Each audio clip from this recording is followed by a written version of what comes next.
तुम्हारे अंदर में इतना साहस नहीं होगा कि अपने देवर को सबसे खड़े अलग कर सको। एक काम करो, मैं तुम्हारे आंखों को बंद कर दे रहा हूं और मैं जो चंद्रहास तलवार दिया हूं उसी चंद्रहास तलवार से अपने देवर को सिर से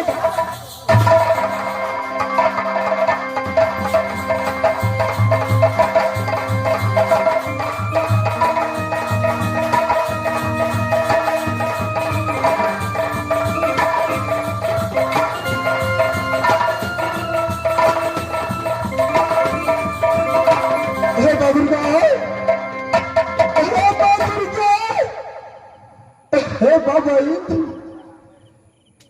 आज मैं इस दुनिया संसार से मिट रहा हूं मां। मेरा बेटा इंद्रजीत को और मेरा नारी मरंदर वाली को देखना मां। मां दुर्गा शरण में भाई, मां दुर्गा।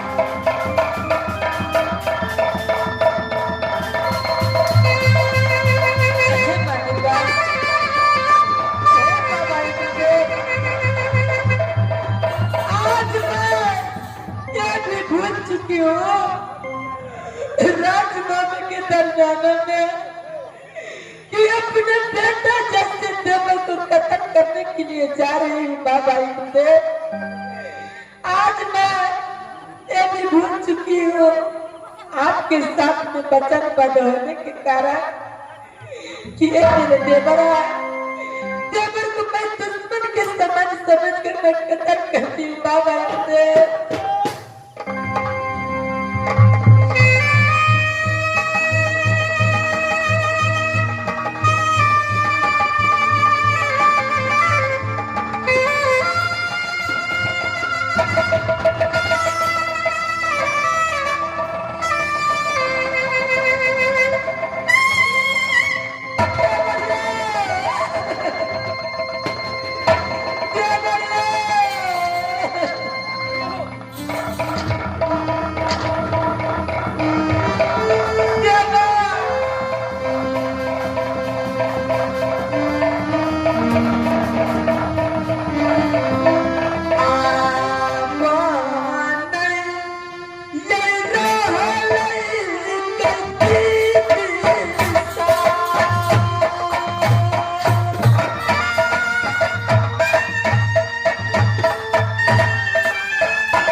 फूला मेरे सामने आओ दुलारे।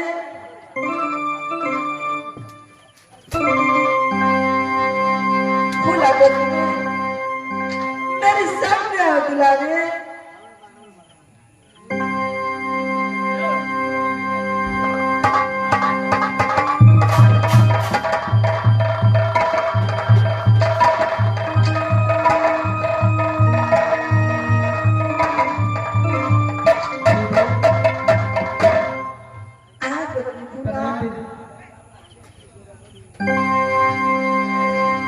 आज मैं राजमहल में तुम्हारी दीदी नहीं हूँ दीदी, मैं तुम्हारी काल बन चुकी हूँ, दुश्मन बन चुकी हूँ बच्ची फूला। क्या हुआ राजमहल के अंदर? आपके आंखों में आंसू देख रही दीदी?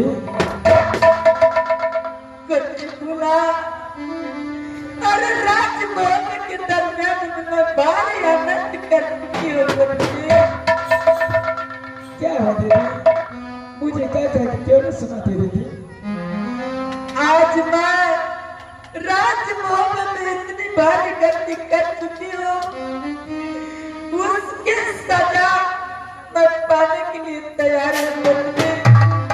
मैं अपने हाथों से तलवार उठाकर मेरी सर कत्ल कर दो बच्चे। दीदी ये क्या बोले दीदी? बच्ची फूला, एक समय की बात है कि बाबा इंद्रदेव आए। आज जैसे मैं प्रणाम किया तो मेरे प्रणाम को स्वीकार नहीं किया बाबा। बोला जब तक तू मेरे साथ में सच नहीं करेगी तब तक मैं अपने दिल की बातें नहीं बताऊंगा।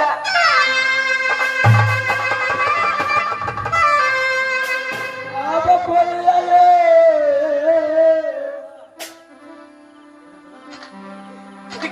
फूला तू बोलिया समझेगा बोले सगे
हुआ दीदी?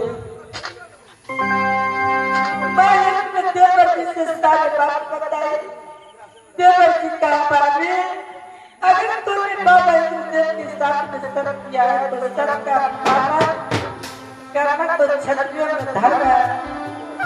आप शर्त का पालन करने वाले आप ये मत सोचिए कि मेरे देवर का सर मांगा है तो मैं कैसे कत्ल करूंगा। मैंने देवर जी मेरे आंखों में पट्टी बांध दिए, हाथों में चंद्रहास तलवार लिए। आज मैं राजभोज के दरमियान में दुश्मन बनकर देवर जी को सर से धरा कर दिया।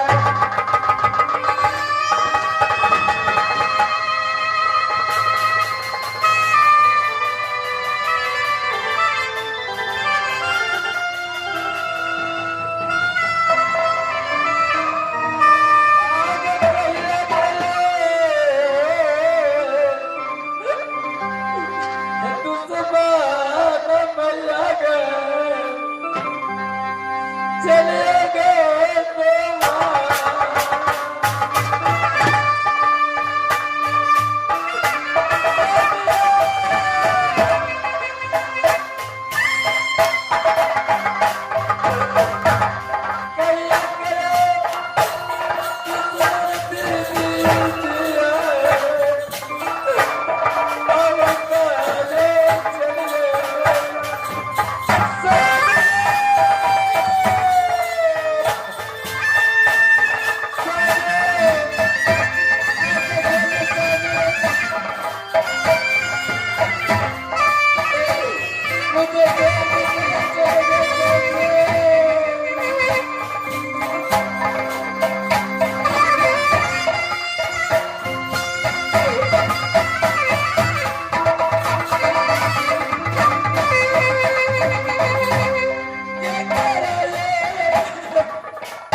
क्यों मंत्री? मंत्री